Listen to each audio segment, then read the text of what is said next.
আকাশবাণী কলকাতা। এখন ভারত বনাম ইংল্যান্ডের দ্বিতীয় ক্রিকেট টেস্ট ম্যাচের ধারা বিবরণী দিচ্ছেন অমল ভট্টাচ, বিজয় বসু। নমস্কার।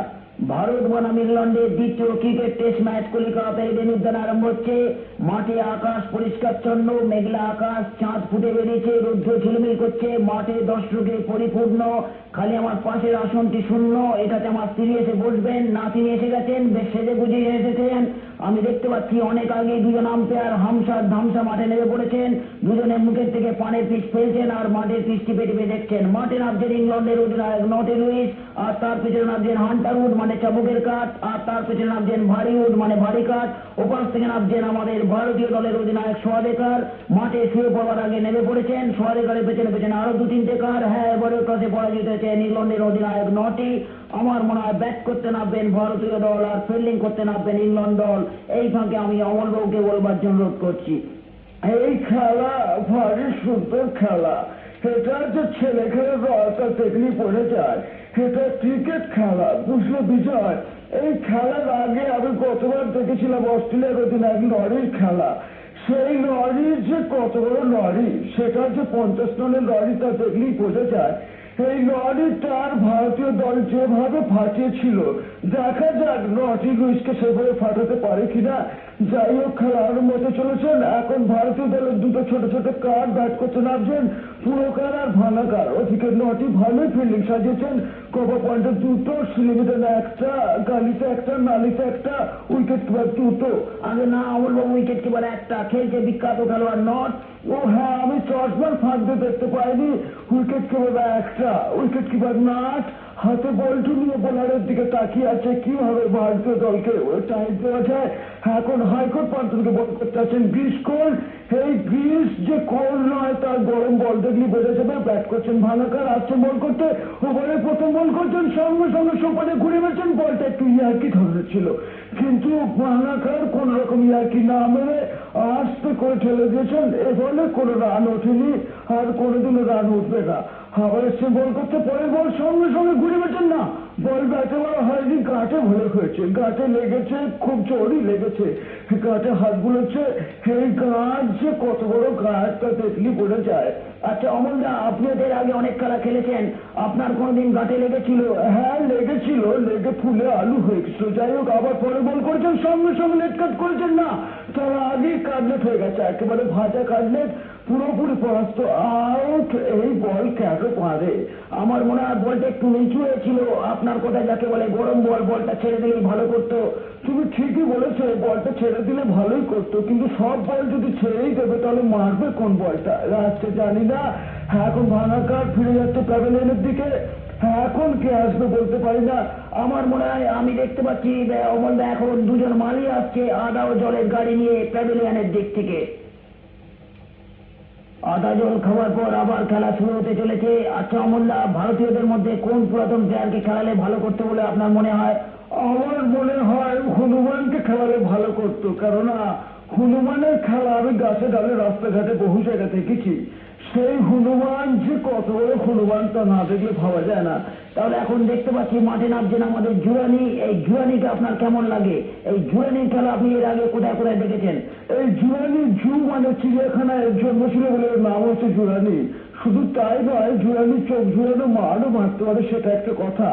এই জুরানির খেলা আমি লর্ডসে দেখেছি, লিডসে দেখেছি, এবং পৃথিবীর বাইরেও অনেক জায়গায় দেখেছি। যাই হোক, এখন বল করতে আসছেন আমাদের মিনি গ্রেগ। মিনি গ্রেগ হচ্ছে ইংল্যান্ডের একজন চৌকো খেলোয়াড়। ব্যাট করছেন জুরানি, আসছেন বল করতে, দুটো এসে বল করছেন, সঙ্গে সঙ্গে সজরে ঘুরে রয়েছেন। বল একেবারে আকাশের ওপর দিয়ে চীনের সীমান্ত পেরিয়ে মনে হয়ে যেন লর্ডস মাঠের মধ্যে গিয়ে পড়লো। ভারী সুন্দর মার পেয়েছেন, অপূর্ব ছক্কা। আমিও বলতে বাধ্য হচ্ছি, অপূর্ব ছক্কা মেরেছেন এই জুরানি। এই জুরানির মাঠ দেখে আপনার কি মনে হচ্ছে অমলদা? এই জুরানির মধ্যে আমি দেখেছি যে এই জুরানি যেমন কবজি ঘুরিয়ে খেতে পারে, আবার কবজি ঘুরিয়ে মারও মারতে পারে। আবার বল করতে আসছে, সঙ্গে সঙ্গে মেরেছেন আউট। আউট, সেই একই বল, একই ধরনের বাইরে বল খোঁচা দিয়ে আউট হয়ে গেল জুরানি। জুরানির দোষ হচ্ছে কি বুঝলে বিজয়? প্রথমে ছক্কা, তারপরেই ফক্কা, এটা হচ্ছে দোষ। জানি না এরপর কে আসবে। হ্যাঁ, এখন আসছে জিনিয়াস, সত্যি একজন জিনিয়াস। তাহলে একে একে সকলেই আউট হয়ে গেল। দেখা গেল পুরকার, ভালাকার, হোটেল কার্ড, সোয়াদে কার্ড, হ্যাঁ এতগুলো কার্ড যখন খারাপ হয়ে গেল তখন সত্যিকারের জিনিয়াস এলো। দেখা যাক কার্ডগুলো সরাতে পারে কিনা। ব্যাট পেতে মাঠের চারদিকে দেখে নিচ্ছে, পরের বল সঙ্গে সঙ্গে মেরেছেন, সঙ্গে সঙ্গে না, ব্যাটটা না, ব্যাটটা হাতপোস করে অন্যের হয়ে গেছে। ভারী সুন্দর মার মেরেছিলেন, কিন্তু একটুর জন্য ব্যাটটা হাতপোস করে অন্যের হয়ে গেল। তাহলে আমার মনে হয় এতে বড় রান দেওয়া উচিত। আমার মনে হয় ওকে মাঠ থেকে বের করে দেওয়া উচিত। যাই হোক, বের করতে হবে না, ও নিজেই বেরিয়ে যাচ্ছে। এখন আসছে প্যাভিলিয়ন থেকে দেবী। এই দেবীকে ভারী সুন্দর দেখাচ্ছে, মাথা পাগড়ি বাঁধা ভারী সুন্দর লাগছে দেবীকে। আচ্ছা অমল দা, এই দেবী কিরকম খেলবে বলে আপনার মনে হয়? এই দেবী ব্যাট করতে এসে দু একবারই শহীদ বেদি হয়ে গেছে, তবে খেলার কথা বলা যায় না, ভালো খেলতে পারে। আসছে দেবী, ব্যাট করছে, বল করতে আসছে, মিলিকে সঙ্গে সঙ্গে বল করছেন না, আস্তে করে ব্যাটের কানায় থেকে বল দিতে আরম্ভ করছেন। 1 রান, 2 রান, 3 রান, 4 রান, কি রানের পর রান নিয়ে যাচ্ছে, কিন্তু বলটা কোথায় গেল? বলটা পাওয়া যাচ্ছে না। ওদিকে রানও বন্ধ হচ্ছে না। ওদিকে ইংল্যান্ডের খেলোয়াড়রা মাঠের বাউন্ডারি সীমানায় বল খোঁজাখুঁজি শুরু করে দিয়েছেন।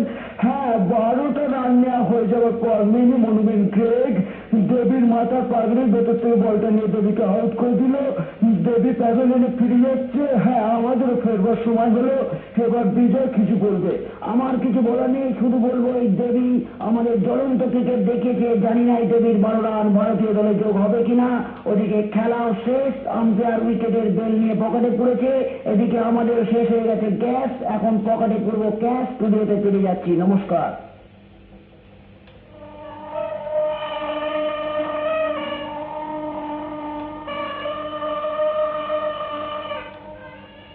হ্যাঁ, এই সানাইয়ের আওয়াজ শুনলেই আমার কানাইয়ের কথা মনে পড়ে যায়। তা এমন একটা বিয়ে বাড়িতে আমি সেদিন নেমন্তন্ন খেতে গিয়েছিলাম। এই রকম বিয়ে বাড়িতে আপনারা কোনোদিন গেছেন কিনা জানি না। বিয়ে বাড়িতে গিয়ে দেখি প্রেজেন্টেশন দেখে খাওয়ানো হচ্ছে, মানে 2 টাকার প্রেজেন্টেশন 2 নম্বর ঘর, 5 টাকার প্রেজেন্টেশন 5 সব ঘরে পাঠিয়ে দিচ্ছে। আমি 5 টাকা দিয়ে একটা বই নিয়ে গেছি, মিনিমাম 2 টাকার, এটা আমি জানতাম না, সেটা অবশ্য গিয়ে বুঝলাম। দেখি এক ভদ্রলোক হাতে ফুটবল খেলার একটা বাঁশি নিয়ে ছাদের সিঁড়ির কাছে দাঁড়িয়ে রয়েছেন। হঠাৎ ফুল করে যেই বাঁশি বাজিয়েছেন, দুটো সব ছাদে উঠতে গেল। আমি যে উঠতে গেলাম বলে 26 নম্বর ক্যান্সেল, মানে 25 পর্যন্ত এলাম। আমি ক্যান্সেল হয়ে পাশে দাঁড়িয়ে রইলাম। আমি পাশে দাঁড়িয়ে দাঁড়িয়ে দেখি এক ভদ্রমহিলা যারা সমস্ত প্রেজেন্টেশন হাতে করে নিয়ে আসছেন, তাদের কাছে বেশ কায়দা করে দামগুলো জেনে নিয়ে সব নম্বরে পাঠিয়ে দিচ্ছেন। ভদ্রমহিলা বলছেন, বা দিদি কি সুন্দর সিঁড়িকোটটা এনেছেন, অদ্ভুত লাগছে। এটার উপর বোধহয় না নিকেল করা, বাহ অদ্ভুত। আপনার সিঁড়িকোটটা কত দাম নিয়েছি? 2 টাকা। 2 টাকা? শ্যামলী, ওকে 2 নম্বর ঢুকিয়ে দাও বলে তাকে দেখি 2 নম্বর ঘরে পাঠিয়ে দেওয়া হলো। তারপর দেখি ভদ্রমহিলা আরেকজনকে বলছেন, বা দিদি কি সুন্দর লাগছে আপনাকে, আসেন আসেন আসেন, বা হাতে ওটা কি এনেছেন? ফুলদানি, চকচক করছে ফুলদানি। আচ্ছা কিছু মনে করবেন না, আপনার এই ফুলদানিটা কত দাম নিয়েছে? 5 টাকা। 5 টাকা? শ্যামলী, ওকে 5 নম্বর ঘরে নিয়ে যাও বলে তারপর দেখি 5 নম্বর তাকে ঢুকিয়ে দেওয়া হলো। তারপর দেখি ভদ্রমহিলা আরেকজনকে বলছেন, বা আপনাকে খুব চেনা চেনা লাগছে, আপনি তো বিয়ে বাড়িতে নেমন্তন্ন এসেছেন তাই না? আচ্ছা, আপনার হাতে ওটা কি এনেছেন? অ্যালবাম। ও, ওটা কি রাখা হয়? ফাটে। বাহ কি সুন্দর ফাটে। আচ্ছা কিছু মনে করবেন না, আপনার এই অ্যালবামটা কত দাম নিয়েছে? 6 টাকা। 6 টাকা? শ্যামলী, ওকে 6 নম্বর ঘরে পাঠিয়ে দাও বলে তারপর তাকে 6 নম্বর ঘরে পাঠিয়ে দেওয়া হলো। আমি এদিকে 5 টাকা বই নিয়ে কাঁপছি যে আমাকে আবার কত নম্বরে পাঠাবে। হঠাৎ দেখে এক ভদ্রলোক এসে বললেন, দাদা আপনি নেমন্তন্ন খেতে এসছেন? আমি দেখে বুঝতে পারছেন না, মুখে মাখন টাখন লাগিয়ে এসেছি। বলে, আপনার হাতে ওটা কি? আমি এটা বই, এই বইটার নাম হচ্ছে তোমার আমার প্রথম দেখা ফুলসজ্জের রাতে। বলে, বাহ অদ্ভুত নাম, এটা কত দাম? আমি যেটা 5 টাকা দাম। বলে, আপনি এদিকে আসুন। আমি যে ওদিকে কেন? বলে, আপনি এদিকে আসুন না। বলে, আচ্ছা আপনাকে আসতে হবে না, আপনি এতক্ষণ দাঁড়িয়ে দাঁড়িয়ে সমস্ত রান্না হচ্ছে দেখেছেন? আমি যে হ্যাঁ দেখেছি। এতক্ষণ দাঁড়িয়ে দাঁড়িয়ে সব শুকেছেন? আমি যে হ্যাঁ শুকেছি। বলে, যান বাড়ি যান। সে কি আমার খাওয়া? বলে, 5 টাকা দিয়ে খেতে এসছেন, আমার লজ্জাখানে বলে কিছু নেই, মিনিমাম 2 টাকা। আমি ঠিক আছে আরো 75 দিচ্ছি। বলে, আরো 75 পয়সা খুঁজলো বইয়ের উপর চাপিয়ে সেই কোণের হাতে প্রেজেন্টেশন দিয়ে তবে 2 টাকা লাইনে খেতে গেলাম। খেতে গিয়ে দেখি সেখানে রেফারি বসে রয়েছে। হঠাৎ পুরো করে মাঝে মাঝে সবাই উঁচু উঁচু ফুটকা হয়ে চলে গেল। তারপর একটি বাচ্চা রসগোল্লা চেয়েছে। বলে, স্যার ওকে একটা রসগোল্লা দেবা? হ্যাঁ রসগোল্লা দেবা। খান ধরে তুলে দেয়, বাপের সঙ্গে ফাউ এসছে, ফাপের সঙ্গে ফাউ এসছে বলে তাই খান ধরে তুলে দেওয়া হলো। তারপর সবশেষে দেখি যে সন্দেশ দেখানো আছে দেওয়ালে, হাতে করে সন্দেশ নিয়ে এক ভদ্রলোক ঢুকলেন, কাজ করে দিলেন না, নিজেই বাজিয়ে ফোন ধরে ঢুকলেন, আবার নিজেই না বলতে বেরিয়ে চলে গেলেন। ভদ্রলোক বলছেন, আপনাকে দিই না, আপনাকে দিই না, আপনাকে দিই না, মানে নিজেই জিজ্ঞাসা করছে, নিজেই না বলে বেরিয়ে চলে যাচ্ছে। আপনি যে হ্যাঁ বলবেন সেই সুযোগটুকু পর্যন্ত আপনাকে দিচ্ছে না। যখন মাঝখানে চলে গেছেন, দাদা আমাকে, আপনাকে না বলে হুট করে বেরিয়ে চলে গেল। এই হলো আমার বিয়ে বাড়ির নেমন্তন্ন খাওয়া। এখন নেমন্তন্ন খাওয়া সেরে আমি বাড়িতে এসে বললাম, গিন্নি গিন্নি কোথায় গেলে গো? কেন গো, কি হয়েছে গো? তখন থেকে গিন্নি গিন্নি করে চেঁচাচ্ছি কেন গো? দেখো পায়ের দিকে তাকিয়ে দেখো। মা, এই যে দেখছি নতুন চাটি, যাওয়ার সময় তো তুমি বিয়ে বাড়িতে ছেঁড়া চটি পড়ে গেলে, এটা কোথায় পেলে গো? আমি যে কোথায় পেলে গো? গিয়ে দেখি বড় কোণে সমস্ত মালা বদল করছে। তা আমি দেখলাম যে আমি কি বদল করি, শেষকালে দেখলাম নতুন জুতোটা রয়েছে, ওই নতুন জুতোটা বদল করে নিয়ে আমি বাড়ি চলে এলো। কি ঠিক করিনি? লোডশেডিং লোডশেডিং লোডশেডিং, এই লোডশেডিং এর জ্বালায় আর বাঁচার উপায় নেই, বুঝলেন? আপনাদের জীবনে কখন কোন সময় লোডশেডিং হয়েছিল জানি না, কিন্তু বোঝাই আমার জীবনে যে এমন বিচ্ছিন্ন বিচ্ছিন্ন সময় লোডশেডিং হয়েছে আপনাদের বলে বোঝাতে পারবো না। এই ধরুন আমার বিয়ের সময় হঠাৎ লোডশেডিং হয়ে গেল। হ্যাঁ, মানে বিয়ের সময় নয়, ঠিক আমার বইয়ের গলায় মালা বদল করতে যাব সেই সময় হঠাৎ লোডশেডিং হয়ে গেল। আলো জ্বললে দেখা গেল আমি শাশুড়ির গলায় মালা দিয়ে ফেলেছি। আসলে শাশুড়ি মানে নিজের শাশুড়ি নয়, দিদি শাশুড়ির গলা। আর আমার বউকে করেছে, পাশে নাপিত ছিল, নাপিতের গলায় দিয়ে ফেলেছে। এখনো বউয়ের সাথে আমার সাথে এখনো সেই নিয়ে কথা হয়। এই বিয়ের কথা যখন উঠলো তখন বিয়ের কথাই বলি। একটা বিয়ে বাড়িতে মনে হয় নেমন্তন্ন খেতে গেছি। নেমন্তন্ন খেতে গেলে কি করে, লোকে ভালো ভালো খাবার খায়। তা ভালো ভালো খাবার খাবো বলে বসেছি, হঠাৎ পাতে বড় বড় দুটো মাছ যেই পড়েছে, ফাট লোডশেডিং হয়ে গেল। আলো জ্বলতি দেখলাম যে আমার পাতে মাছের কাঁটাগুলো পড়ে আছে, মাছ নেই। দেখলাম আমার পাশে ভদ্রলোকটা সঙ্গে সঙ্গে খেয়ে ফেলেছে। তবু ভদ্রলোককে একবার জিজ্ঞেস করলাম, দাদা আমার পাতে দুটো মাছ পড়েছিল আপনি দেখেছেন? ভদ্রলোক বলে, হ্যাঁ পড়তে দেখেছি মাছ, কিন্তু তারপর কি হয়েছে বলতে পারবো না। এই গেল এইরকম অন্ধকারে রাস্তা দিয়ে যাচ্ছি, লোডশেডিং লোডশেডিং, হঠাৎ দেখে এক ভদ্রলোক আমাকে গধাম করে ধাক্কা দিয়ে চলে গেলেন। আমি বললাম, ও দাদা ধাক্কা দিয়ে চলে গেলেন, একটু সরি বলুন। ভদ্রতার খাতিরে একটু সরি বলুন। ভদ্রলোক কোনো কথা বলে না। ভাবলাম ভদ্রলোক কালা বোধহয়, কিন্তু কালা হলে তো চলবে না। ভদ্রলোকের যেই হাত বাড়িয়ে ধরতে গেছি, হঠাৎ দেখি হাতে ল্যাজ ঠেকলো। আসলে সেটা মানুষ নয়, একটা গরু আমাকে ধাক্কা দিয়ে চলে গেছে।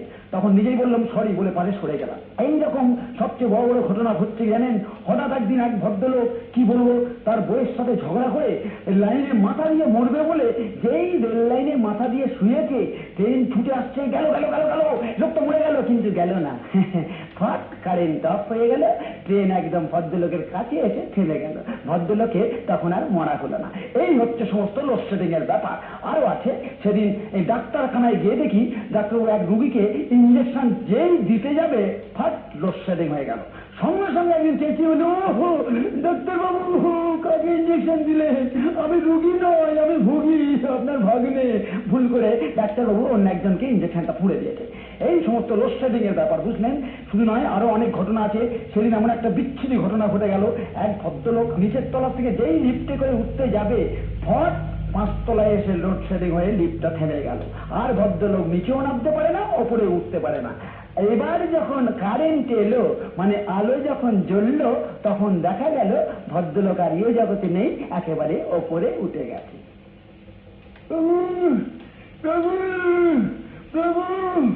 আরে আরে কে কে এলো এই সর্বরাজ্যে?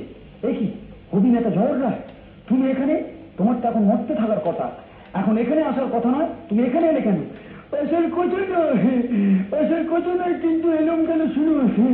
আপনি তো যখন মরতে যান, মানে কলকাতায় আপনি দুদিন থাকেন, তাহলে আপনাকে আবার মরতে ছেড়ে কলকাতা ছেড়ে চলে আসতে হবে। কেন, কি হয়েছে সেখানে? আপনার সৃষ্টি, আপনার দৃষ্টি মানুষের গুষ্টি যাচ্ছে রসাতলে। মেয়েরা পড়ছে প্যান্ট, ছেলেরা পড়ছে শাড়ি, বাংলার যত পুরুষ আর নারী হয়ে যাচ্ছে সমানারী। কি বলবো বহু, যত রাজ্যের বুড়ো আর বুড়ি, কি সব সাজের বাহাদুরি, জামা পড়ছে টেড়ে নেই, মাথায় বুঝছে আলতি, মুখে মারছে ভেজলিন। দেখবেন চলুন বহু, আপনার সাজের মর্ত আজ করে ফেলেছে চারদিকে কতখানি গর্ত। বুঝলেন প্রভু? হ্যাঁ হ্যাঁ প্রভু, এই হচ্ছে কলকাতার হাল, এই হচ্ছে কলকাতার হাল। বর্ষাকালে মনে হবে সুয়েজ খাল, বুঝলেন? খানা খন্ড নালা, একেবারে টালিগঞ্জ থেকে টালা, হেঁটে ট্রামে বাসে যেখানে চলুন সবেতেই জ্বালা, বুঝলেন? আরে এই হচ্ছে বাবু সেই আপনার সাদের ডালাসি স্কোয়ার। এখন এটা স্কোয়ার নেই, এটাকে কেটে করে ফেলেছে ত্রিকোণ। তার পাশে আছে মূর্তি, আর পাশে আছে বড় বড় ফোন, যেটা অকেজো থাকে সর্বক্ষণ, বুঝলেন? হ্যাঁ, কিন্তু অন্ধকার কেন? অন্ধকার কোথায় আছেন? এখন চারদিকে হচ্ছে লোডশেডিং, তাই সন্ধ্যাবেলায় সব পেতে ফেলছে বেডিং। কি বলবো বউ, বুঝলেন? এই হচ্ছে চৌরঙ্গি, এখানে নেই কোনো জেটজঙ্গি, সব পড়ে আছে লুঙ্গি, দেখছে সব জাপানি মাল, চিনতে গেলে বেসামাল। একটু এগুলোই দেখবেন বড় বড় রেস্টুরেন্ট, তার পাশে দাঁড়িয়ে আছে বড় বড় কার, মনে হবে মানে কার মানে গাড়ি, যাদের নেই কোনো ঘর, নেই কোনো বাড়ি, বুঝলেন? ওরা ওখানে কি করছে? ওরা ওখানে কি করছে? ওরা করছে গান, যা শুনলে আপনার ফেটে যাবে কান, বুঝলেন? আর নদীতে ডাকবে বান, বুঝলেন? কি গান বলছে শুনুন। আহ আহ গলে লাগে যা, গলে গলে লাগে যা, খালি গলে গলে লেগেই যাচ্ছে, বুঝলেন? সে কি কীর্তন হয় না? কীর্তন কোথায় আছেন আপনি? কীর্তন, কীর্তনকে করেছে কর্তন, এখন হচ্ছে ছুচন নেক্তন। आओ ट्विस्ट करो, आओ ट्विस्ट करो, आओ बगल बजाओ, आओ प्यार करो, বুঝলেন? এই গান চারদিকে হচ্ছে ছাদ্য বাড়ি, বিয়ে বাড়ি, কোনো বাড়িতেই বাদ নেই। নাচ নাচ আর নাচ, ছেলে বুড়ো সবাই মিলি নাচছে, লতা নাচছে লিলি, বুঝলেন? নেচে নেচে দেখে গেছে ঠ্যাং। কিন্তু সব প্রভু আপনাকে এই দোষ দিচ্ছে, আপনি নারায়ণ মূর্তি করে গেছেন লীলে, তাই ওদের জামা কাপড় হয়ে গেছে ঢিলে, বুঝলেন? কিন্তু ওই মেয়েটা ওখানে দাঁড়িয়ে কি করছে? কি বলছেন বাবু? ওটা মেয়ে নয়, ওটা ছেলে। মাথায় রেখেছে বড় বড় চুল, তাতে উঠেছে গোলাপ ফুল, বিড়বিড় করে বকছে আর দুলছে। ভালোবাসা ভালো নয়, ভালোবাসা ভালো, ঘূর্ণি চূর্ণি মহাশূন্য। এরা হচ্ছে আধুনিক কবি, আসলে কবি না, এরা জল ছবি। চুপ করো, আমি চুপ করবো, কিন্তু ওরা তো চুপ করবে না। প্রভু নারায়ণ, আপনি উদ্ধার করুন, এত অত্যাচার, এত অনাচার সহ্য হয় না। নামি আনুন শান্তি, শান্ত হোক আপনার মর্ত। আমি কিন্তু বাবু আপনার পাশেই থাকবো, আমি আর ফিরে যাবো না। এইটাই আমার প্রার্থনা, এইটাই আমার প্রার্থনা। ও গায়ে বলি, সকালবেলা কোথায় গিয়েছিলে? তাহলে শোনো, বাজারে বলেন বাজা, বাবুদের একটু শুনিয়ে দিই, বাজা।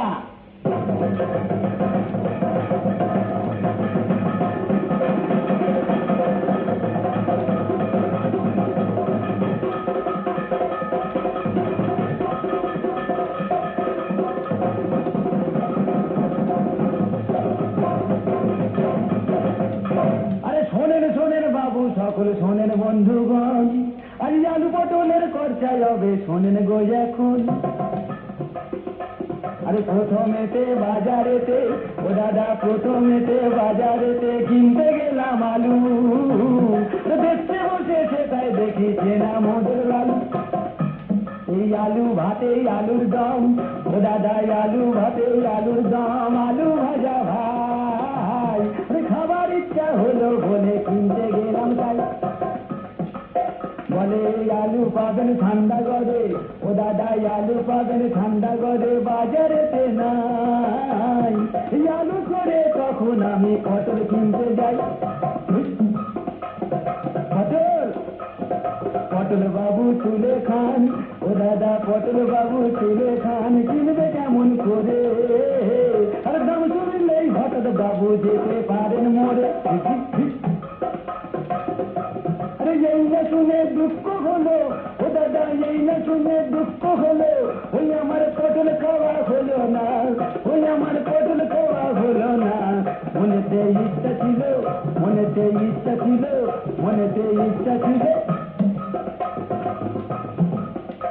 আরে খাবো বলে কচি কচি, ও দাদা খাবো বলে কচি কচি, কিনতে গেলাম পেঁপে। আর দাম শুনে তো লাফিয়ে উঠি, শরীর গেল কেঁপে। আরে তখন আমি পেঁপে ছেড়ে, ও দাদা তখন আমি পেঁপে ছেড়ে, ও দাদা তখন আমি পেঁপে ছেড়ে কিনতে গেলাম মূলো। আরে দাম বলতেই তখন আমি কানে দিলাম তুলো। আমি বুকের মধ্যে ব্যথা পেলাম, ও দাদা বুকের মধ্যে ব্যথা পেলাম, ওই আমার মূল্য খাওয়া হলো না, ওই আমার মূল্য খাওয়া হলো না। মনেতে ইচ্ছা ছিল, মনেতে ইচ্ছা ছিল, মনেতে ইচ্ছা ছিল। আরে লম্বা লম্বা ঢ্যাঁড়স গুলো, আরে লম্বা লম্বা ঢ্যাঁড়স গুলো আছে দেখিছে।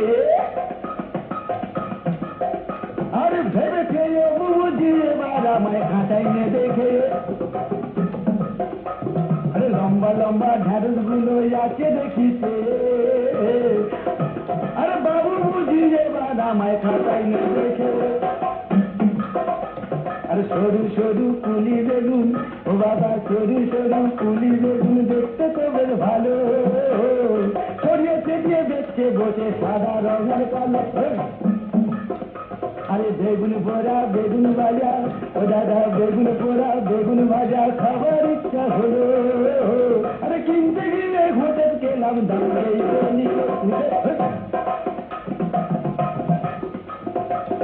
ও বাবা বুকে বড় ব্যথা লাগে, ওই আমার বুকে বড় ব্যথা লাগে, ওই আমার বেগুন খাওয়া হলো না, ও দাদা বেগুন খাওয়া হলো না।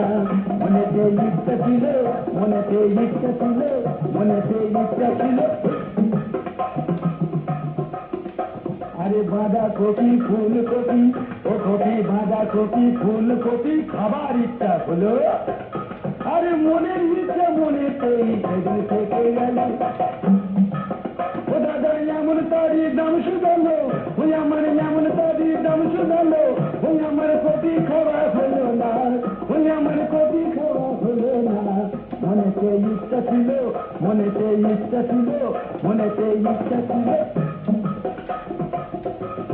কিনতে গেলাম কড়াইশুঁটি,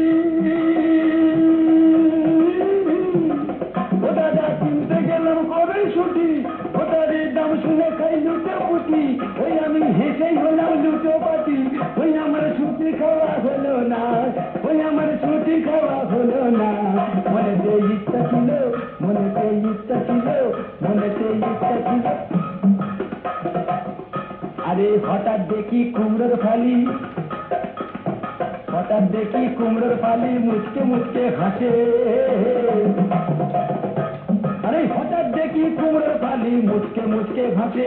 আরে সকল জিনিস ছেড়ে বাবু আমার কাছে আসে, বলে ফালি হিসেবে নয় গো বাবু, ও দাদা ফালি হিসেবে নয় গো বাবু, দাঁড়ি পাল্লাই চাপবো। আর ঘৃণা ধরে গেল মোলে কুমড়ো নাই খাবো। আদা পেঁয়াজ লঙ্কা কুচো, ওই আমার আদা পেঁয়াজ লঙ্কা কুচো এসব পরের কথা, আর তাদের কাছে যেতে গেলে ঘুরে যাবে মাথা। ওই আমার খালি ব্যাগি খালি রইলো, ও দাদা খালি ব্যাগি খালি রইলো, ও দিদি খালি ব্যাগি খালি রইলো, ও দাদু খালি ব্যাগি খালি রইলো। বাড়ির দিকে ফিরি আর চলবো নেই একবার সবাই বলো হরি হরি হরি হরি বল।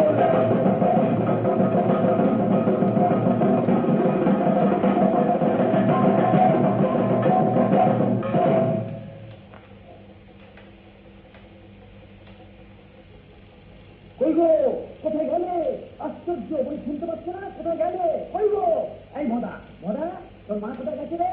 আমার ঠিক আছে, এই তো কাল সিনেমা দেখে রোজ রোজ সিনেমা দেখতে হবে। এই মদা মদা কি বই দেখতে গেছে? যদি হয়েছে আর বল, যদি হয়েছে ঠিকই ঠিকই ঠিক। এই বৃত্তি বৃত্তি নামে সিনেমা দেখতে যায়, কেন ভালো ভালো নামে সিনেমা দেখতে পারে না? তো বাড়িতে ফাটাফাটি হয়ে যাবে বলে দিল, ফাটাফাটি হয়ে যাবে। কি ফাটাবে শুনি? কি ফাটাবে? কি বাড়িতে সামান্য একটা নারকেল ফাটাতে পারে না, আর তুমি কিনা আমায় ফাটাবে? কি হয়েছে শুনি? কিছু হয়নি গুনি, বলছিলাম রোজ রোজ এত সিনেমা দেখতে যাও কেন? নুন show, matinee show, evening show, 500 600 কোনো শোই তোমার বাদ নেই। আর যদি বা সিনেমা দেখলে এই সমস্ত বাজে বাজে নামের ছবি দেখতে যাও কেন? ভালো ভালো নামের ছবি দেখতে পারো না? ছবির নাম কি? দো দিল হড়কে।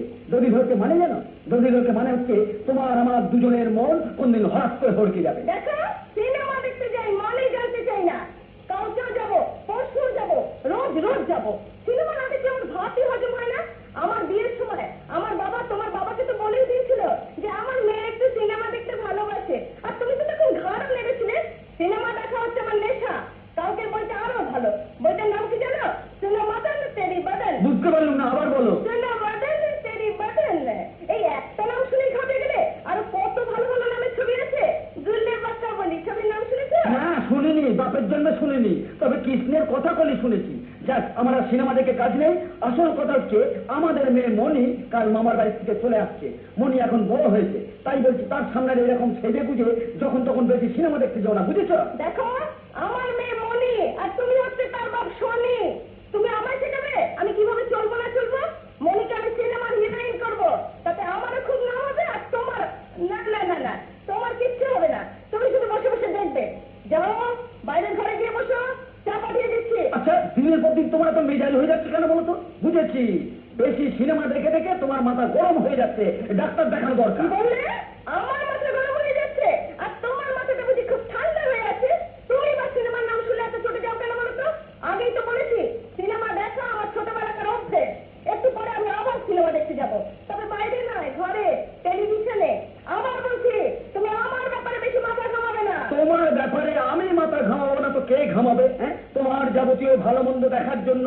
তোমার বাবা আমার মতো সুযোগ্য পাত্রের হাতে তোমায় তুলে দিয়েছে। আমার বাবা আমাকে তোমার হাতে তুলে দিয়েছিল ঠিকই, তবে মাথায় তুলে দেননি। যে লোক কোনোদিন সিনেমা থিয়েটার দেখে না তাকে কেউ কখনো সুযোগ্য বলে না। তাই বলছি আর কথা বাড়িও না, চেপে যাও। সুনো মদন তেরি বদন আজা রে। কি হলো রে, সব রসাতলে গেল রে। ছি ছি ছি ছি ছি ছি ছি। বাড়ির সমস্ত বউ সে কিনা তার স্বামীর সামনে চিৎকার করে ফিল্মের গান গাইছে, সুনো মদন তেরি বদন আজা রে। এখন আমায় চিৎকার করে বলতে হচ্ছে, ওরে কি আছিস আমাকে বাঁচা রে। প্রথম থেকেই আমি বাবাকে বলেছিলাম, বাবা আমার বিয়ে দিও না, আর বিয়ে যদি দিতে হয় গ্রামের কোনো মেয়ের সাথে বিয়ে দাও। এখন এই আধুনিক বইয়ের বয়স যত বাড়ছে তার শখ তত বাড়ছে। এক একটা শাড়ির কি নাম, ছোলে, আনারকলি, বিপাশা, মধুমতি, বুদ্ধিমতী বউদের এই সমস্ত শাড়ি কখনো পরা উচিত? আর জামা জামা গায়ে একটু না দিলে নয়। তারপর আছে খাবার স্টাইল। আমরা বাড়িতে চিরকাল ভাত, ডাল, তরকারি, মাছের ঝোল এই সমস্ত খেয়েছি। আর আধুনিক বইদের খাবার বড় হচ্ছে চিলি চিকেন, ফ্রাইড রাইস, দো পেঁয়াজি। এই সমস্ত পেঁয়াজি করার কোনো মানে হয়? ইচ্ছা করতে সব ছেড়ে ছুড়ে দিয়ে সাধু হয়ে যায়। এই যে দাদু, আর সাধু হয়ে কাজ নেই। গরম চাই চোখ দিয়ে আরামকে দ্বারা শুয়ে পড়ো। ছি ছি ছি ছি, তুমি আমার সাথে ইয়ার্কি মারছো? তোমার লজ্জা করে না? না করে না। সিনেমায় দেখেছি সব বউরা তার স্বামীর সাথে ইয়ার্কি মারছে, শ্বশুরের সাথে নয়, বুঝেছে? তারপর স্বামীর হাত ধরে বাগানে গিয়ে গাছের তলায় দাঁড়িয়ে গান গাইছে। এই চলো না গো, বাগানে গিয়ে একটু গান করে আসি। সত্যি সিনেমা থিয়েটার থেকে কত কি শেখা যায়। আর তুমি তো জীবনে কোনোদিন সিনেমাই দেখো ও না। ভগবান, আমার কি হবে গো? এই বয়সে আবার বইয়ের হাত ধরে গাছের তলায় দাঁড়িয়ে গান করতে হবে? আচ্ছা, তুমি বলছো আমি কোনোদিন সিনেমা দেখিনি? তাহলে শোনো, একদিন একটা সিনেমা দেখতে গিয়েছিলাম। বইটার নাম ঠিক আমার মনে নেই। দেখি নায়ক ঘোড়ায় করে পাহাড়ের সামনে এসে হঠাৎ গান ধরেছে, ও মোহব্বত কা বস্তি তুম কাহা। সঙ্গে সঙ্গে নায়িকা পাহাড়ের ফাঁক দিয়ে মুক্তি বাড়িয়ে গাইছে, এ মোহব্বত কে বস্তি হাম হিয়া ডিঙ্কু ডিঙ্কু চিক্কু চিক্কু ডিঙ্কু ডিঙ্কু চিক্কু চিক্কু।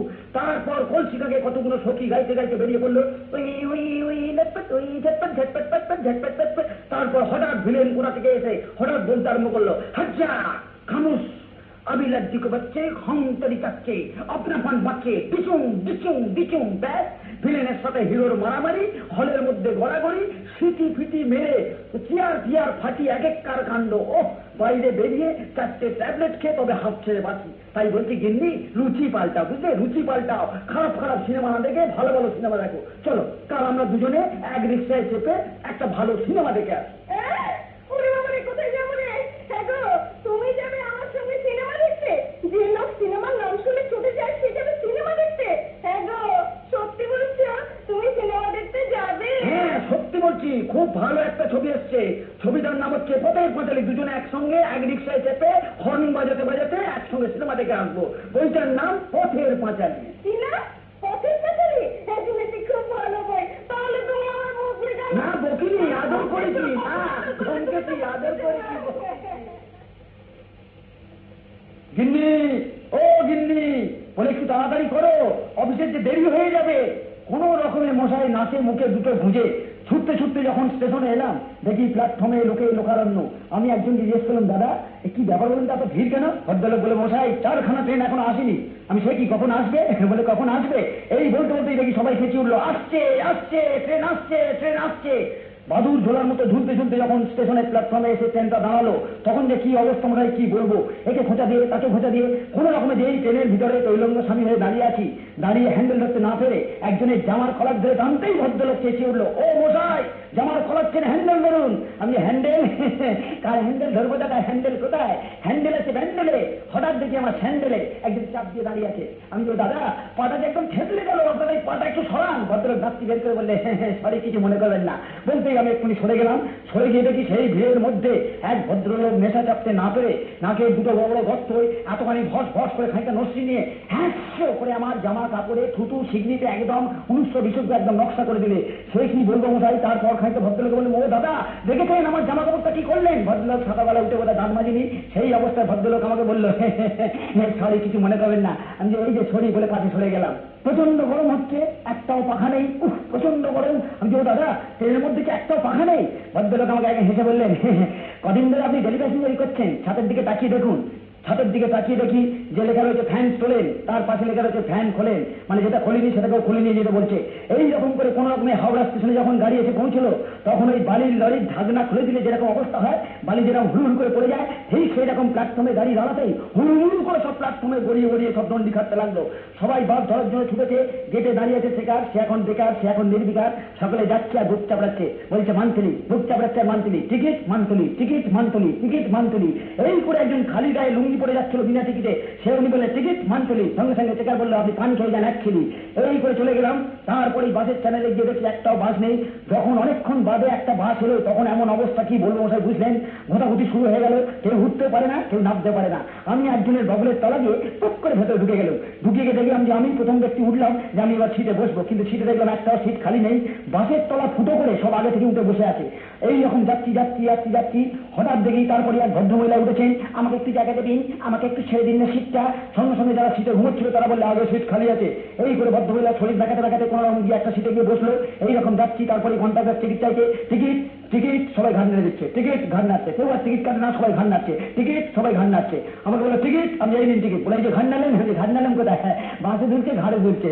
এই করে যাচ্ছি যাচ্ছি, হঠাৎ বাসের মধ্যে দেখে এক ভদ্রলোক বিরাট এক কাপড়ের পুঁটলি নিয়ে উঠেছে। আমি যে ও দাদা আপনার এই কাপড়ের পুঁটলিটা একটু সরান তো। সঙ্গে সঙ্গে ভদ্রলোক বললে হে আমরা কাপড়ের পুঁটলি নেই আয়, হ্যাঁ আমরা ভুড়ি আয়। আমি যে কিছু মনে করবেন না, আপনার এই কাপড়ের পুঁটলি ভেবে আমি অনেকবার আপনার ভুড়িতে ধাক্কা মেরেছি। ভদ্রলোক বললে নেই নেই কায় মনে করেগা, ইয়ে তো আমরা ডাক্তার কা প্রেসক্রিপশন হয়। এই করে যাচ্ছি যাচ্ছি যাচ্ছি, কিছু দূর যাওয়ার পর হঠাৎ দেখি এক বৃদ্ধা মহিলা তার নাতনিকে নিয়ে এক খাবলা গোবর হাতে নিয়ে সেই ভিড় বাসের মধ্যে উঠেছে। আমি যে ও ঠাকুমা কি করেছেন, কি গোবর নিয়ে এই ভিড় বাসে উঠেছেন? এই বাবা কি বলবো বুঝলি, একটু কালীঘাট যাবো, যেতে দে না বাবা। সে কি গোবর যে গায়ে লেগে যাবে তবু মুখে ঘষে, জানিস না বাবা এই গোবর দিয়ে ধুতে হয়। আমি তাতে কি হয়েছে, এই যে সকলের গায়ে লেগে যাবে, তোর মুখে দেবো ঘষে। তখন কোনটা করবো, চো ঠাকুমা টিকিট দিন, তোর মুখেও দেবো ঘষে। জানিস না বাবা কি করে টিকিট দেবো, এক হাতে হাতল এক হাতে গোবর, কি করে টিকিট দেবো বাবা? বলে টিকিট না দিলে নেবে যান, নেবে যাবো তবে রে, ওরে টেপি নেবে আয় বলে কন্ট্রাক্টরের মুখে গদাম করে গোবর দিয়ে সঙ্গে সঙ্গে বলে ওরে টেপি নেবে আয় বলে বাস থেকে নেবে চলে গেল। এইরকম যাচ্ছি যাচ্ছি যাচ্ছি, এল মার্কা বাস, যে স্টপেজে নামার কথা সেই স্টপেজে আমাকে নামালো না, 4-5টা দূরের স্টপেজে আমাকে নামিয়ে দিল। কি বলবো মশাই বুঝলেন, ফুটপাতের ওপর দিয়ে হাঁটতে হাঁটতে আসবো তারও কোনো উপায় নেই। ফুটপাতের ওপর দিয়ে হাঁটতে হাঁটতে যাচ্ছি, এইরকম যেতে যেতে হঠাৎ দেখি একটা ঝাঁকা মুটে মাথায় ঝাঁকা নিয়ে ব্যাগাল ব্যাগাল ব্যাগাল বলে কোনোই দোলাতে দোলাতে কোনো বাড়ি এমন মাথাতে মারলে আমাকে একদম বগলে করে দিলে। আমার যখন জ্ঞান ফিরলো, আমি যখন অফিসে গেলাম, অফিসে গিয়ে দেখি আমার অফিসে আজকেও আমার 8 ঘন্টা লেট হয়ে গেছে। এই হলো আমার ডেলি প্যাসেঞ্জার। এই তোমরা কখনো কলকাতার ফুটবল মাঠে গিয়া, এই তোমরা কখনো ফুটবল মাঠে গিয়ে হামলা কিয়া? এই হচ্ছে আমাদের ফুটবল, ফুটবল গোল, আর এই বল নিয়ে যত গন্ডগোল। এবার এই গন্ডগোল ছেড়ে চলুন অনেক দূরে বিশ্বকাপ ফুটবল খেলায়। নমস্কার, ইংল্যান্ডের ওয়েম্বলি স্টেডিয়াম থেকে বলছি। বিশ্ব একাদশ বনাম ভারতীয় একাদশের মধ্যে বিশেষ বিশ্বকাপ ফুটবল খেলা একটু পরেই শুরু হবে। কলকাতার ফুটবল মাঠ থেকে প্রায় কয়েক হাজার মাইল দূর থেকে বিশ্বকাপ ফুটবলের ধারাবিবরণী আজ আপনারা সব ভাষাতে শুনতে পাবেন। চীন, Japan, Russia, France, Brazil, Scotland, Finland, England, Holland, Poland এবং নেদারল্যান্ড থেকে ভারতীয় ভাষায় বাংলা ধারাবিবরণী দেওয়ার জন্য আমরা দুজন অমল ভট্টাচার্য, বিজয় বোস এসেছি। বিশ্ব একাদশের হয়ে আজ যারা খেলছেন তাদের নাম আমি আপনাদের শোনাচ্ছি। গোলে খেলছেন রাশিয়ার বিখ্যাত গোলকিপার সেভ ইয়াসিন, দলের অধিনায়ক ভারী সুন্দর প্লেয়ার, আর খেলছেন world England, long step Holland, ফেলেদেনা ফেলেনি ইতালি, থেকে মারো থেকে স্লোভাকিয়া, মাঠে বাবার বাজি, গোলকানা উরুগুয়ে, মারিয়া কাপে আর্জেন্টিনা, ওকে টাকা জাপান, জোরে সব স্কটল্যান্ড, তার সব পশ্চিম জার্মানি। আর ভারতীয় দলের সকলের নাম বলার মতো সময় আমাদের হাতে নেই, একজনের নাম বললেই আপনারা চিনতে পারবেন, গজবলি বজরা। ক্যাপ্টেন বজরা তার দল নিয়ে মাঠে নামতেই শুনতে পাচ্ছেন তুমুল হর্ষধ্বনি। এবার আপনারা অমল বাবুর মুখে শুনুন। এই ফুটবল সে কত বড় ফুটবল তা বলে বোঝাতে পারবো না সত্যি। হ্যাঁ, এখন খেলা শুরু হবার আগে আমি এই ওয়েম্বলি স্টেডিয়ামে মাঠের কথা একটু বলে দিই। মাঠের দর্শক হয়েছে 99,09,302। ঠিক যত টিকিট তত দর্শক, একটা বেশি নয়। খালি আমরা দুজন কখন ফাঁকতালে ঢুকে পড়েছি কেউ দেখতে পাইনি। যাই হোক, কি সুন্দর এইসব দর্শক, দেখতেও ভালো লাগে। এখন দুই অধিনায়ক সেবি আসিল প্রতিটা মাঠের মাঝে সেন্টার লাইনে চলে গেছে টস করতে। বড় বড় খেলায় বড় বড় ব্যাপার। রেফারি কাকুতি মিনতি ইতালি একটা মস্ত বড় বিগুলের মতো বাঁশি নিয়ে টস করতে যাচ্ছে। আকাশের ওপর বিরাট একটা পয়সা 22টা পাককে লাইফম্যানের পায়ের ওপর পড়তেই লাইফম্যান ওরে বাবা রে বলে চেঁচিয়ে উঠলো। 5 কিলো পয়সা পায়ে পড়লে নিশ্চয়ই পায়ে লাগবে। যাই হোক খেলা শুরু আবার সাথে সাথে বল চলে গেছে লং স্টেপ হল্যান্ডের কাছে। লং স্টেপের এলোমেলো সাপ করছে, বল চলে গেছে গোলকানা উরুগুয়ের কাছে। ওখান থেকে মারিয়া কাপকে বল দিয়েছেন, মারিয়া কাপ প্রাপ্ত সুন্দর শট করেছিলেন। বল বারে লেগে সেই বল পড়লো বজুদার মাথায়। মাথা থেকে বজুদার বল আলতো করে নামিয়ে দিল ভুরুতে। হ্যাঁ ভুরুতে দুবার নাচিয়ে নামিয়ে দিল উড়ুতে। উড়ুতে দুবার নাচিয়ে বলটা নিয়ে চলে গেল বিশ্ব একাদশের গোল লাইনের ওখানে ছিল ওয়ার্ল্ড স্কোর। আর ফেলেনি একটা আউটসাইড দুটো ইনসাইড ডট করে বল তুলে দিল। সে দিয়েছিল মাথার উপর। সে দিয়েছিল হাত তুলে শরীর ভাসিয়ে দায়িত্ব এবার আগেই সুন্দর গোল, অসাধারণ গোল। এবার আপনার রাশিয়া ভাষার ধারা বিবরণ শুরু। খুদের সৎকার ধর্ম ভক্তি ধর্ম সৎকার ধর্ম ভক্তি সকলকে ধরার পুরুষ করে ফেলে দিয়ে ভারী সুন্দরভাবে গোল দিচ্ছে। এবার আপনারা কিছুটা চীনের ভাষায় ধারা বিবরণ শুনুন।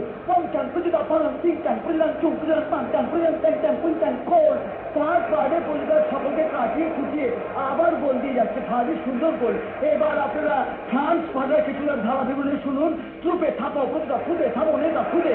তার মাঝে প্রতিটা এই সমস্ত খেলোয়াড়দের ফু দিয়ে উড়িয়ে দিতে পারে। এবার আপনারা বিজয়ের মুখে শুনুন।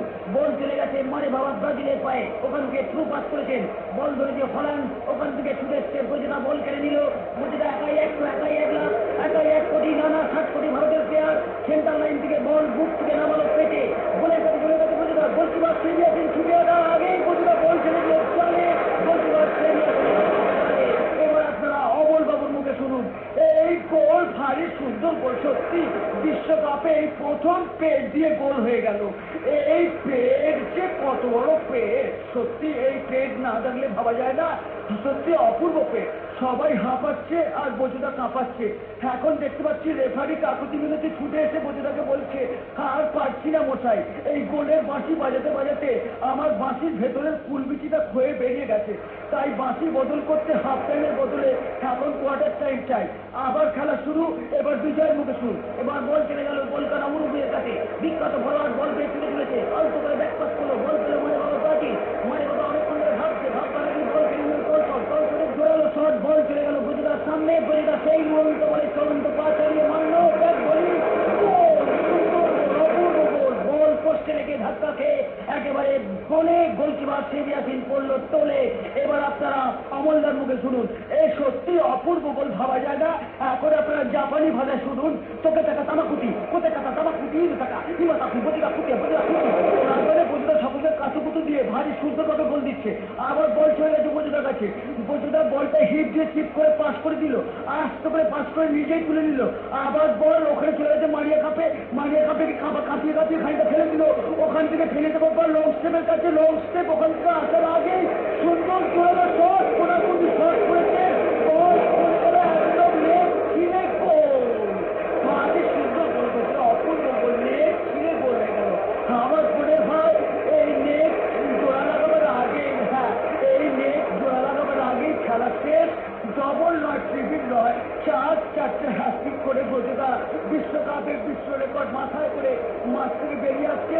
বিশ্ব একাদশের বিরুদ্ধে একাই 12 গোলে জয়লাভের হীরের মুকুট মাথায় নিয়ে বজুদা রকেটে করে এখন পানি করে মঙ্গল গ্রহে খেলছে।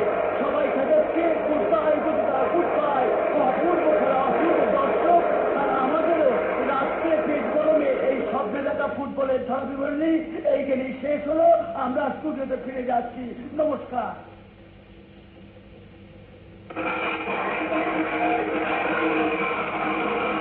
পুজোর বাজনা বেজে উঠল।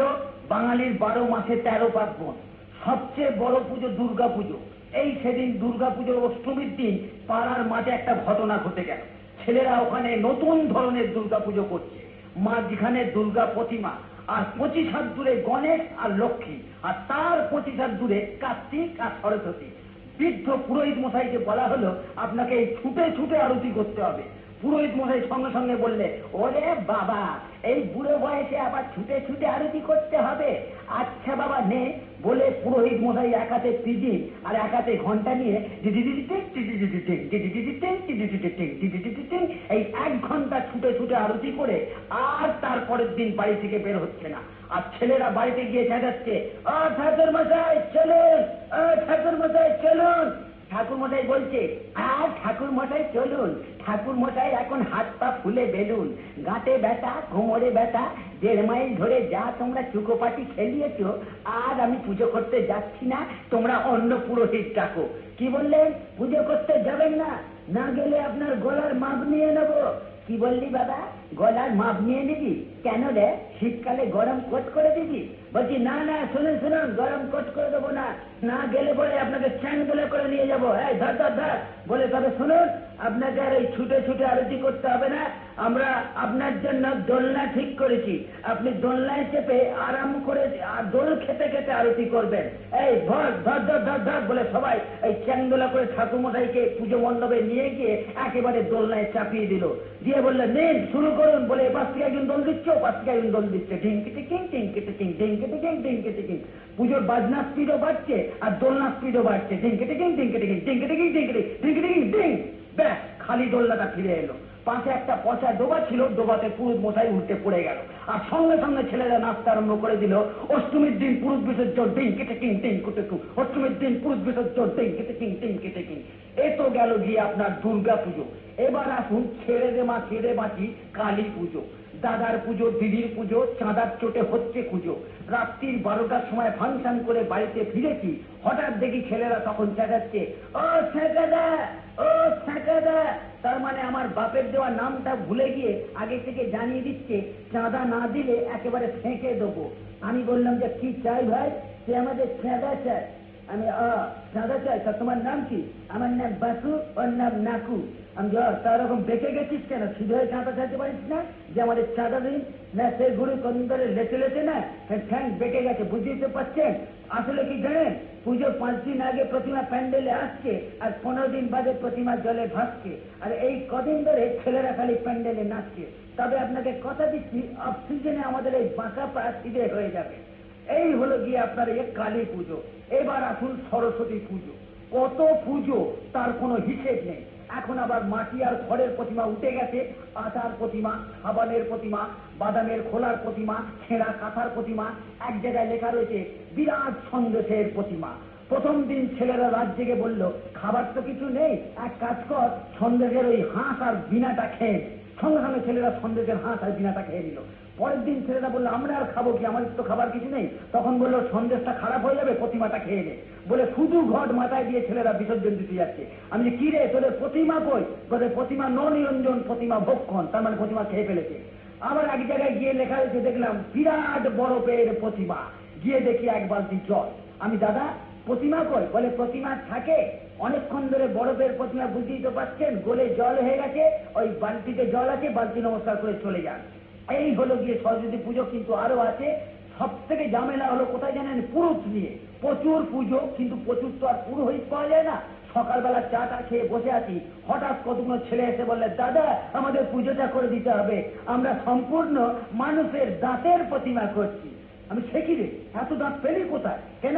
এই পাড়ার যত দিদিমা দাদু ছিল তাদের সব দাঁত খুলে নিয়েছি, এই তো হাতুড়িয়া সানসি নিয়ে ঘোরাঘুরি করছি, আরো 2-3টে কম পড়েছে। আমি সে কি বাবা, আমার দাঁত খুলবি নাকি? বলে না না, তোমার দাঁত খুলবো না, আমরা অনেকক্ষণ ধরে উপোস করে আছি, আমাদের পুজোটা করে দিতে হবে। আমি সে কি রে, আবার পুজো কেন? বলে না না, তুমি পুজোটা করে দাও। আমি দেখো পুজো করে দিতে পারি, কিন্তু পুষ্পাঞ্জলিটা প্রথমে হবে। পুষ্পাঞ্জলিতে কত কালেকশন হয় দেখে তারপর পুজো আরম্ভ হবে। বলে ছেলেরা রাজি হয়ে গেল। আমিও ঠাকুমার একটা নামাবলী গায়ে জড়িয়ে পুজো করতে চলে গেলাম। ছেলের মেয়েরা সব গোল হয়ে বসে পড়লো। আমি না, মন্ত্র বলো। সঙ্গে সঙ্গে আমরা মন্ত্র ঠিক জানা নেই, যা ছিল তাই বললাম, ছেলেরাও তাই বলতে আরম্ভ করে দিল। ওম বিদ্যা স্থানেক এ বচ এসো বসো পিড়ে পাত খাবলে খুবলে এটা নে সেটা নে, ওরাও তাই বলে যাচ্ছে, খাবলে খুবলে এটা নে সেটা নে। সবচেয়ে শিখিয়া, মানে শিখি ছাড়া কেউ দেবে না। যার হাতে শিখি নেই সে আবার শিখি আনতে ছুটেছে। বলে মা কোত্থেকে পুরুষ এসছে, শিখি ফিক্স করে দিয়েছে। যাই হোক, কালেকশন করে আমার 6 টাকা মানে পুষ্পাঞ্জলিতে উঠলো। তার থেকে আবার একজন 4 টাকা চাঁদা কেটে নিলে। এইবার আমার পুজোতে যা মুখে এলো তাই বলে পুজো করতে আরম্ভ করলাম। ওম তার পাতান ধরলাম তাকে পাঁচরং পুং পাং ক্লিং ক্লিং পুং পাং গান কখন চালিয়েছিলাম, কিন্তু আরতি করতে গিয়ে গন্ডগোল হয়ে গেল। আরতি করতে গিয়ে দেখি শাঁখ থেমে যায় তো ঘন্টা থেমে যায়, ঘন্টা থেমে যায় তো শাঁখ থেমে যায়। শেষে দেখি দুটোই থেমে গেছে, আমি নিজে তুলতে দেখলাম গতি খুব খারাপ। পুষ্পাঞ্জলির ক্যাশটা ট্যাঁকে গুছে মাল কোচা মেরে চোচা দৌড়, আর পিছনে ফিরে দেখলাম সবাই আমার পেছনে ছুটেছে, পুরুদ্ধর বলতে বলতে। লোকে চোরের পেছনেই ছুটে এতদিন জেনেছিলাম, এই প্রথম দেখলাম যে পুরোহিতের পেছনে সবাই ছুটতে আরম্ভ করেছে।